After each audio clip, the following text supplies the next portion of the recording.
ગઈ તારીખ 14/4/2023ના રોજ પોલીસને એક જાગૃત નાગરિકના માધ્યમથી માહિતી મળેલી કે અમરોલી પોસ્ટ વિસ્તારમાં આવેલ ગુજરાત હાઉસિંગ બોર્ડનું જે છે ત્યાં એક ઈસમની પાસે બનાવટી ચલણી નોટો છે, જે હકીકત આધારે પોલીસ ત્યાં તાત્કાલિક PCR વાન ત્યાં પહોંચી ગયેલી અને પોલીસે એ ઈસમનું નામઠામ પૂછતા એણે પોતાનું નામ શાંતિલાલ બેવાડા જણાવેલું અને તેને ત્યાં અંગઝડતી કરતાં એની પાસેથી 500ના દરની 32 નોટો એમ કરી કુલ 16,000ની બનાવટી ચલણી નોટો મળી આવેલી.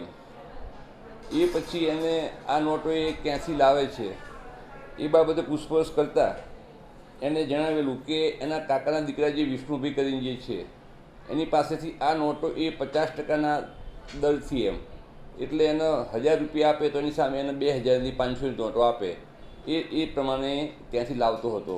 જેથી પોલીસે ત્યાં તપાસ કરતાં એ વિષ્ણુભાઈ પાસેથી પણ 500ના દરની 149 અને 50ના દરની 32 નોટો મળી આવેલી. એમ કરીને કુલ 92,100 રૂપિયાની બનાવટી ચલણી નોટો મળી આવેલી. આ બાબતે અમરોલી પોસ્ટેમાં ગુનો દાખલ કરવામાં આવેલો છે અને હાલમાં તપાસ તજવીજ ચાલુ છે. હાલમાં 2 આરોપી પકડાયેલા છે.